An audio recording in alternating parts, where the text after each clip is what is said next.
Assalamualaikum warahmatullahi wabarakatuh. Terima kasih atas kesempatan yang diberikan dan se- hari ini saya akan mempresentasikan makalah saya dengan dengan judul terkait dengan penerjemahan dengan judul Modulasi Dialog Antar Tokoh pada Novela Pest karya Albert Camus dengan novel terjemahannya yaitu Sampar karya N. Hadini dan dalam arti ini sebuah kajian terjemahan. Saya sebagai penulis utama didampingi dengan Ibu Sri Rezeki Urip, Bu Dr. Sri Rezeki Urip, kemudian ada juga penulis kedua yaitu Dr. Anda Anastasa Puji Triherwanti, MHum. Dan mohon maaf untuk Bu Urip, Ibu Dr. Sri Rezeki Urip, MHum. Saya awali pertama dengan pendahuluan.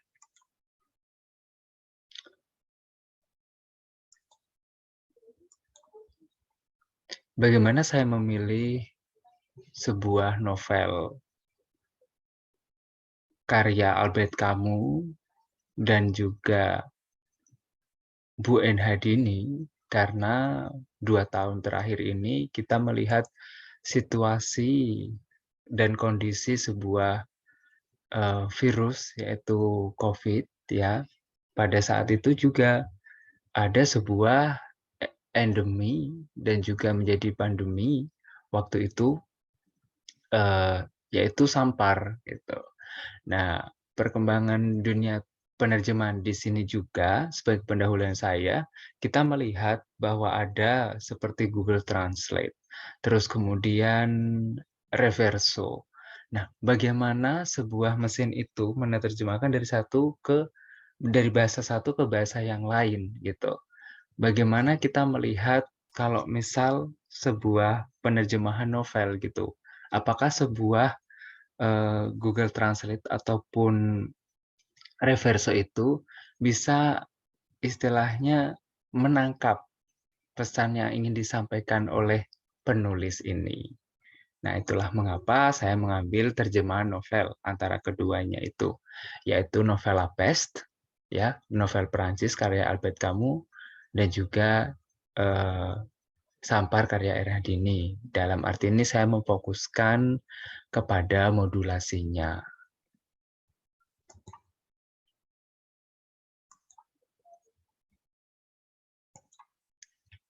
Kemudian kajian teori yang saya ambil, pertama pasti kajian teorinya dari Newmark ya untuk modulasinya. Terus kemudian ada juga kajian teori dari uh, Shake dan juga Payah. Ini adalah uh, seorang penerjemah Perancis juga dan juga kan di sini adalah dari Indonesia. Pertama, modulasi, pasti sudah tahu semua yang berkecimpung dalam bidang penerjemahan. Proses penerjemahan yang menyangkut pencairan padanan dan pengaturan variasi melalui pengubahan sudut pandang, perspektif, atau perubahan kategori pemikiran. Dari Shake dan Payah ini menerangkan bahwa modulasi terdapat dua, yaitu modulasi gramatikal dan juga leksikal. Nah, terus kan menegaskan bahwa modulasi wajib apabila suatu leksem frasa atau struktur kalimat tidak ada pada dalam bahasa sasaran sehingga perlu diciptakan atau ditambahkan. Nah, yang nanti pada kajian ini akan membagi 3 modulasinya, yaitu modulasi pergeseran makna, kemudian modulasi gramatikal, dan ketiga modulasi leksikal. Modulasi pergeseran makna, yaitu pergeseran sudut pandang, modulasi yang menentukan bahasa sasaran berupa unsur dengan padanan semantis yang berbeda. Misal dalam bahasa Prancis ada Je fais des cours au supermarché. Diartikan menjadi saya belanja di toko swalayan. Nah, supermarché-nya yang artinya adalah supermarket, nah diganti di bahasa Indonesia dengan toko swalayan yaitu cara berbelanjanya. Terus kemudian ada pergeseran medan makna, Modulasi yang merumuskan bahasa sasaran dalam medan makna yang lebih besar atau lebih kecil. Misal, Zong adore des gousons gris. Diterjemahkan, Zong sangat menyukai ikan bakar. Nah, des gousons sendiri dalam bahasa Prancis merupakan jenis ikan. Nah, tapi dalam bahasa Indonesia menjadi makna yang lebih luas hanya diartikan ikan saja, seperti itu. Selanjutnya adalah modulasi gramatikal. Modulasi gramatikal merupakan suatu prosedur penerjemahan yang mengacu pada pergeseran bentuk gramatikal dari bahasa sumber ke bahasa sasaran. Modulasi pada umumnya berkaitan dengan modus, aspek, dan modalitas.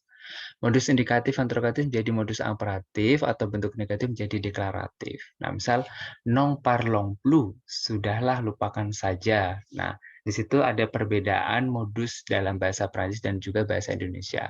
Terus kemudian ada yang kedua, bentuk negatif yang menjadi pasif. On les ramène chez le roi. Mereka diantar kembali menghadap raja. Ya, ramen di situ aktif, dalam bahasa Indonesia menjadi diantar, menjadi pasif. Kemudian terdapat modulasi leksikal. Nah, pertama pergeseran metaforis dari abstrak ke konkret. Il achète Fanta en gros. Dia membeli Fanta dalam craft, ya. En gros yang berarti dalam bahasa Prancis besar gitu, diartikan dalam craft menjadi nyata. Terus pergeseran metaforis dan idiom BSU ke idiom BSA yang sepadan. Ilia Anggi Sulakos, ya, ada udang di balik batu. Kemudian pergeseran metaforis bahasa sumber ke idiom bahasa sasaran, ya. Il te fait les yeux, dia memandang dengan penuh cinta. Terus pergeseran metaforis yang menyangkut perbedaan perumpamaan, bahasa sumber dan juga bahasa sasaran melalui padanan lintas budaya. Il rassemble le compte de goutte. Mereka mirip pinang dibelah dua. Yang keduanya ada dalam bahasanya masing-masing. Bahasa Prancis dengan padanan seperti itu, perumpamaan seperti itu, dan bahasa Indonesia juga ada. Kemudian kita ke E, pergeseran metonimis dari satu sifat ke sifat yang lain. Il est un grand philosophe. Dia seorang filosof kawakan. Nah, kata sifat grand bersifat besar dalam bahasa sasaran sepadan dengan sifat lain kawakan, yang artinya sangat pengalaman. Terus kemudian pergeseran metonimis dari sebab ke akibat. L'air de cheveux mourir de fatigue. Kedua kuda mereka mati lemas. Pergeseran metonimis dari sebab fatigue, kelelahan di sini, ke akibat lemas. Nah, di situ terdapat pergeseran metonimis dari sebab ke akibat. Terus pergeseran metonimis dari sebagian untuk seluruh. Je pars pour Manado en voile. Saya berangkat ke Manado naik kapal. Pada bahasa sumbernya, en voile artinya layar. Nah, merupakan bagian dari kapal, ya, keseluruhan gitu. Kemudian ada pergeseran metonimis dari bagian satu benda ke bagian benda yang lain. On va avoir la beauté de lui casser la tête. Mereka berkenan menghabisi nyawanya. La tête yang artinya kepala, tapi diterjemahkan menjadi nyawa yang utuh. Gitu. Nah, pergeseran dari tempat ke fungsi. Il se promène au Pays Galles. Mereka berjalan-jalan kawasan pornografi Prancis. Nah, Le Pays Galles ini adalah suatu wilayah di Paris, ya, wilayah pornografi di situ. Nah, dia diubah tuh fungsinya. Mungkin bisa diganti juga, tidak hanya Pigalle, mungkin ada Folie Bergère ataupun tempat-tempat yang lain di Perancis yang terkait dengan pornografi. Terus modulasi dengan perubahan, subjek kalimat, vous ferez une fortune prodigieuse. Nah, ini kesempatan untuk mengumpulkan kekayaan yang besar. Sudah diganti, gitu. Nah, itu terkait kajian teorinya. Sekarang kita masuk kepada metodenya. Metode yang kami gunakan dalam mengambil data, yaitu menggunakan metode SIMA. Ya, teknik dasarnya teknik sadap, kemudian teknik lanjutannya SBLC, simak bebas libat cakap, karena kami, para peneliti, tidak terlibat dalam kemunculan calon datanya. Nah, kemudian setelah teknik SBLC kami lakukan, kami menggunakan teknik catat untuk kemudian mengklasifikasikan mana saja yang mengandung unsur modulasi. Terus kemudian kami pilah lagi dengan teknik unsur pilah penentu. Nah, dari sini ada novel Lapes, dari novel bahasa Perancisnya, kemudian novel Sampar untuk novel bahasa Indonesianya. Kurang lebih tabelnya seperti ini. Nanti pergeseran makna, ada pergeseran sudut pandang, kemudian pergeseran medan makna. Modulasi gramatikal, nanti ada apakah indikatif antrogatif, atau negatif menjadi deklaratif, atau bentuk negatif ganda menjadi deklaratif, atau aktif menjadi pasif. Nah, ini modulasi leksikal yang lebih banyak, yaitu 10. Ya, terdapat pergeseran metaforis, dari abstrak ke konkret, dan selanjutnya itu ya yang sudah saya jelaskan di kajian teori sebelumnya. Nah, kemudian pembahasannya sebagai berikut. Nah, terdapat ya ada beberapa contoh yang bisa saya paparkan di sini. Pergeseran sudut pandang. Nah, ini di sini ada dalam dialog tersebut, ils sautent en vol dans toutes les poubelles, c'est la faim. Mereka keluar kelihatan di tempat sampah, mereka lapar. Nah, ungkapan tersebut menggunakan satu kalimat aktif dengan subjek kalimat berupa nomina tidak bernyawa. Namun, dalam penerjemahannya, subjeknya menjadi mereka. Nah, modulasi yang terjadi pada data ini adalah modulasi sudut pandang. Nah, ada kata selafang, ya, yang sebelumnya tidak bernyawa, nah diterjemahkan menjadi bernyawa. Nah, seperti itu menjadi mereka, subjek yang konkret gitu. Terus pergeseran kedua adalah pergeseran medan makna. J'ai entendu, dit-il, l'essence cela, je reviendrai dans 2 ou 3 heures, mais ne faites pas de bêtises. Nah, baiklah, katanya, kejadian ini tidak usah dibicarakan. Saya akan kembali 2 atau 3 hari lagi, tapi janganlah berbuat yang tidak-tidak. Nah, kata baiklah merupakan ungkapan persetujuan apa yang telah dibicarakan sebelumnya. Penerjemah menggunakan prosedur berupa modulasi pergeseran medan makna. Nah, seontondu ini. Nah, kemudian ada di sini kita bisa melihat ada modulasi gramatikal di situ. Nah, seperti contoh, di sini kita lihat ada kata songfondemong. Songfondemong diartikan menjadi mengkritik tajam.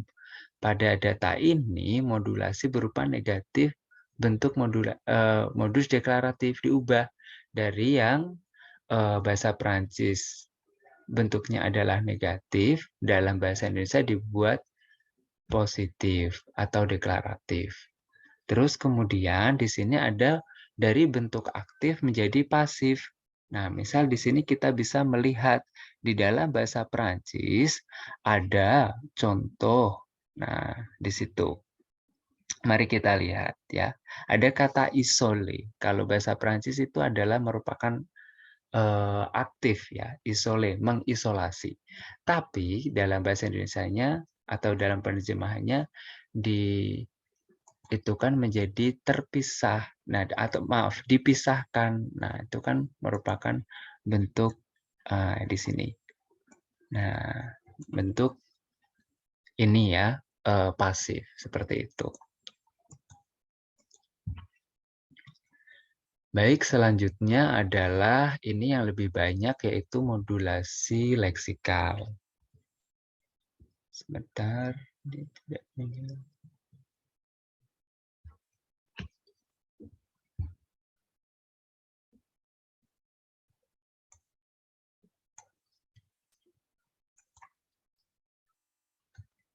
Nah, ini modulasi leksikal.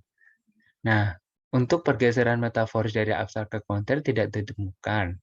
Nah, tapi ada beberapa yang sudah ditemukan juga, yaitu metaforis bahasa sumber ke idiom bahasa sasaran yang sepadan. Ya, di situ kita bisa melihat ya ungkapan negatif ganda menjadi modus deklaratif, modus gramatikal di situ ya. Terus kemudian ada metaforis bahasa sumber, idiom ke non-idiom yang sepadan. Nah, jadi kita melihat di situ kata les avoirs. Les avoirs diartikan menjadi tertangkap basah. Terus ada pergeseran metaforis yang memang perbedaan perumpamaan bahasa sumber melalui perbedaan lintas budaya. Nah, ini ada kata kosong ya. Kosong itu yang artinya babi kalau kita terjemahkan dalam bahasa Indonesia. Tapi di sini diartikan menjadi berandal-berandal karena konteks lintas budayanya adalah mengacu pada seseorang yang istilahnya bertindak negatif gitu. Terus kemudian pergeseran metonimis dari satu sifat ke sifat lain. Nah, di sini kita lihat ada douloureuse. Nah, douloureuse, dua etre douloureuse yang berarti kesakitan kalau diterjemahkan dalam bahasa Indonesia, tapi di situ diartikan menjadi berat. Nah, kemudian ada metonimis sebagian untuk seluruhnya. Nah, di situ ada kata mon pays. Mon pays dalam bahasa Perancis ya, artinya negaraku. Tapi di sini menjadi daerah ya. Nah, di situ berarti terjadi pergeseran metonimis tersebut ya dengan mon pays yang arti yang lebih luas. Untuk metonimis tidak ditemukan dari satu benda ke bagian benda yang lain, tidak ditemukan dalam dialog tersebut. Nah, terus kemudian pergeseran dari tempat ke fungsi. Nah, di situ ada kata prefektur ya, prefektoral. Nah, di situ diartikan menjadi pemerintahan daerah. Nah, menjadi pemerintahan daerah.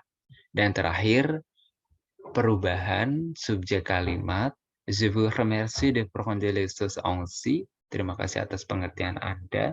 Terjadi perubahan modulasi dengan perubahan subjek kalimat dari BSU berupa prendre les choses yang dapat diartikan mengambil sesuatu. Penerjemah menerjemahkan dengan pengertian. Nah, untuk kesimpulannya, berikut tabel yang bisa dilihat. Terdapat beberapa temuan, terdapat 5 temuan, 6 temuan untuk pergeseran makna, modulasi pergeseran makna. Terus modulasi gramatikal terdapat 6 untuk total keseluruhan, dan modulasi leksikal dia terdapat beberapa ya. Nah, dan total ada 28 temuan dari satu bagian saja untuk novel Lapes dan juga Sampar karya Ernadi ini. Nah, kurang lebih seperti itu yang bisa kami sampaikan untuk makalah presentasi Kolita 2020. Kurang lebihnya kami mohon maaf apabila terdapat salah tutur kata ataupun kalimat dalam presentasi kami. Terima kasih. Wassalamualaikum warahmatullahi wabarakatuh.